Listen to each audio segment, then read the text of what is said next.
I think if I hear you call me Becky one more time, six-pack, I'm gonna pop your tops. All six of them.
It looks like Clint Goodman has everything. A beautiful home, a thriving business, and a faithful wife. But looks can be deceiving. This is a toxin. How does it work? The recipient has a cardiac arrest. Quick and clean. It's almost tasteless. I never knew murder could be so pure.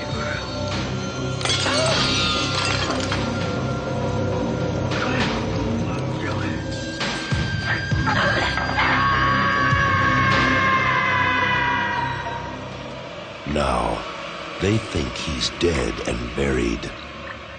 They're only half right.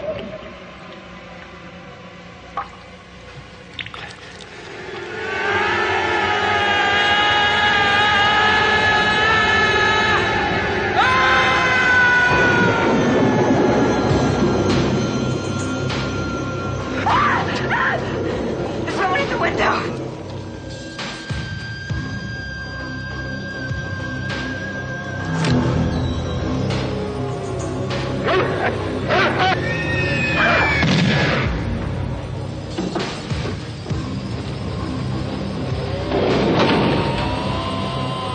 Like a rat in a maze.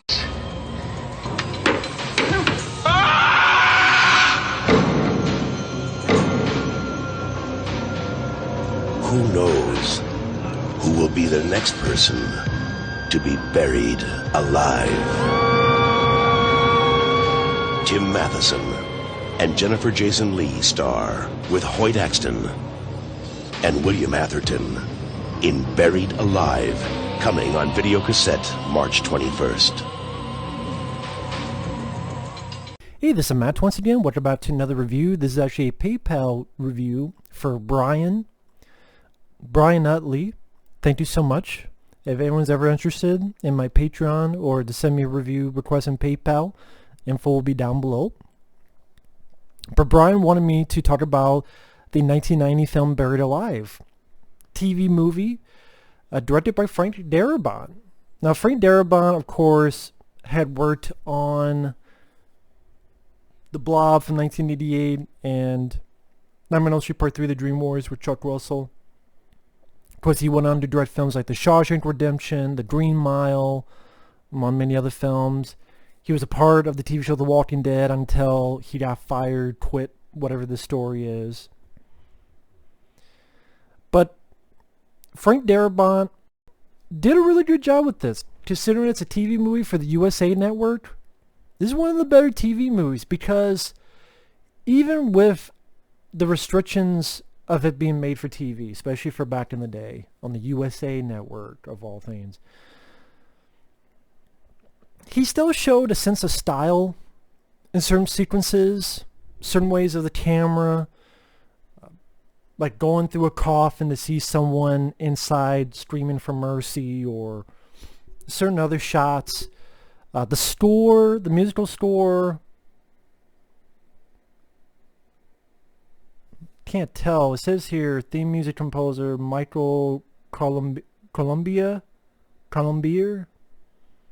Sorry, I butchered that. The score, I thought, fit the film very nicely.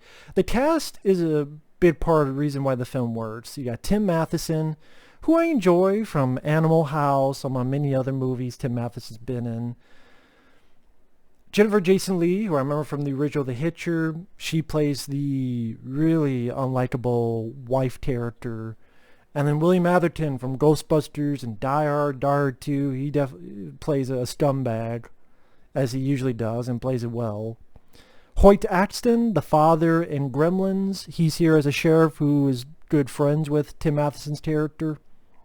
I mean, the cast do their jobs very well. And the story is interesting. Because the story can appear like a typical Lifetime channel movie, in a way. And that's the thing, like, if this was done poorly, it would be a movie for Lifetime channel. But again, the way the script does and the way Frank Darabont directs it with the cast. Tim Matheson is a contractor. His wife, who's resentful and nasty, and she wants to go back to the city. She doesn't like being out here in a small town. That, she wants her husband to sell the business. Tim Matheson's like, no, I built this place. I'm a contractor. Things are nice here. What's the problem? Hey, I know. Hey, we're trying to have a kid. But Jason Leigh, unbeknownst to him, is having an affair with a doctor played by William Atherton. And pretty much they want to kill him, sell the business, get the money, go to the city, and make more moolah. So they get this toxin, which kind of reminds me of Serpent and the Rainbow. In fact, Mike OCP did a wonderful job on the review on YouTube. And he even mentioned it, that it kind of reminded a bit of Serpent and the Rainbow, because I think it's a tetrodotoxin from the puffer fish, or whatever fish. It's from a fish in this movie. But he's given such a low dose accidentally that he doesn't quite die. I'm not sure. Well, actually, I'm not sure if it's tetrodotoxin. I don't remember them saying that name. It might be just one of those where, because their purpose is not for him to be a zombie type of thing. The purpose is to kill him. I mean, so I'm not sure if it's, well, I mean, I mention that because he appears to be dead, but he's not really dead. Kind of like what happened with Bill Pullman's Serpent and the Rainbow. So that's where the comparison comes in. And Serpent and the Rainbow came out before this. But a different plot, just that little plot point.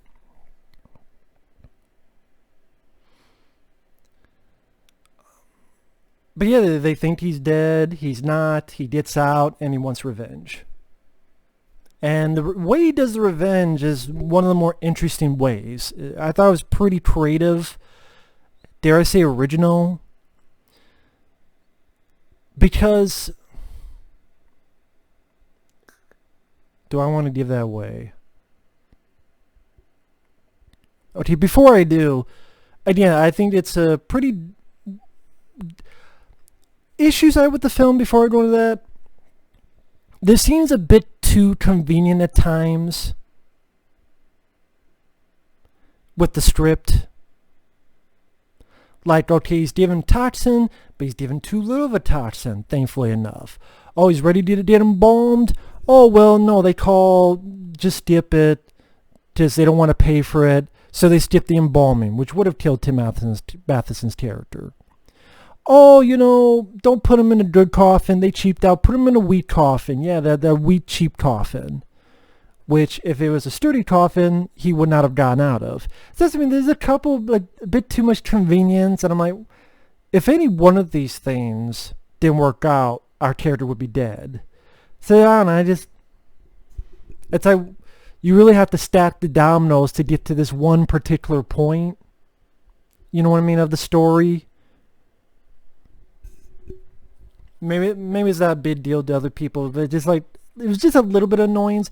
I still like the film. It's not like, oh, it's a movie killer, fuck the movie. No, it's just one of those things I noticed.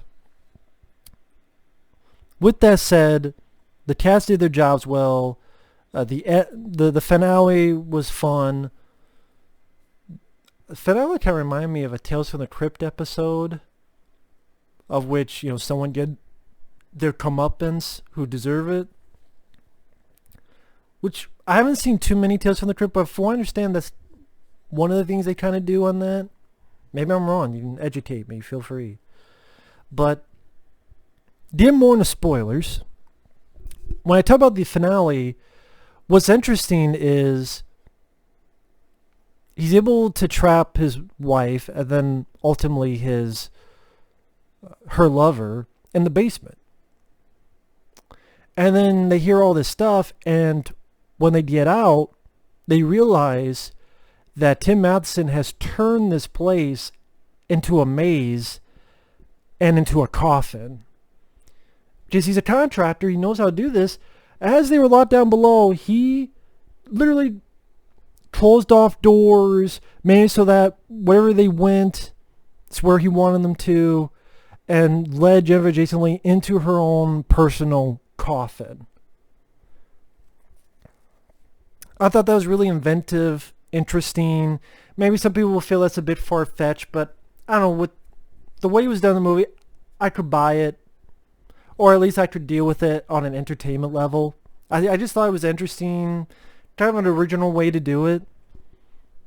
You know, Payback's a bitch, and buries her ass alive like she tried to do, like he almost got buried alive, hence the title. So I thought that was fun.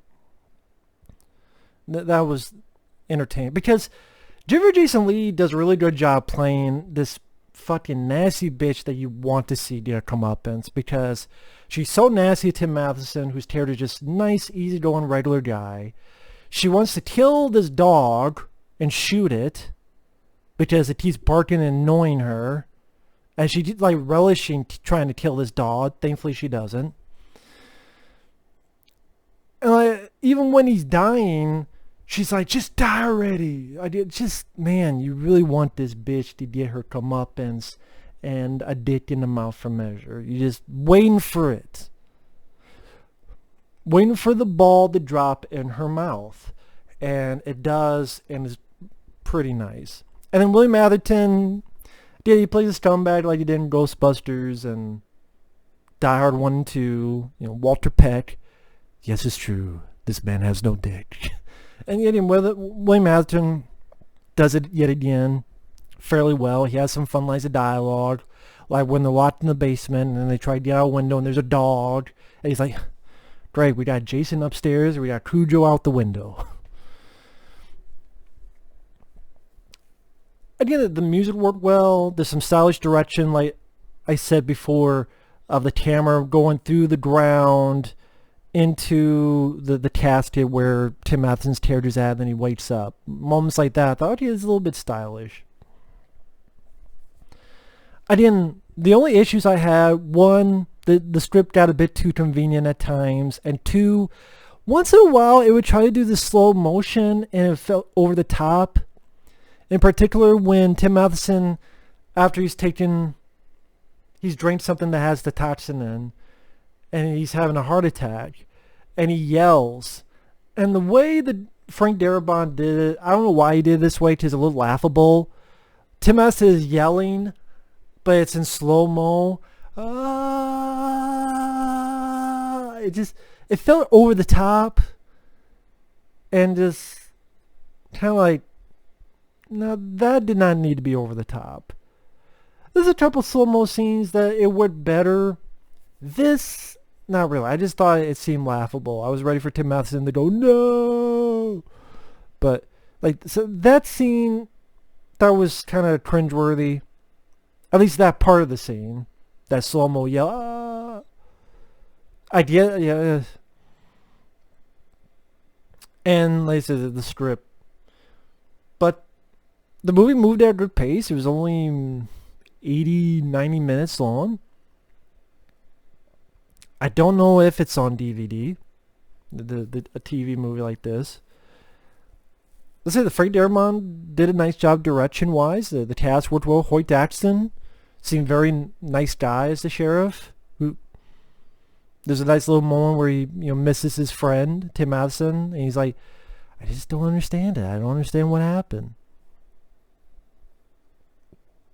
Jason Leigh, just an evil bitch you want to get come up as on. Tim Matheson, regular nice guy. And like I said, the finale was interesting. Just Tim Matheson's wearing this welder mask and a little bit of a plate. No, not a plate, because it shows this character's thinking like he left his gun, but he left it with blanks so that when they try to shoot him, it was blanks.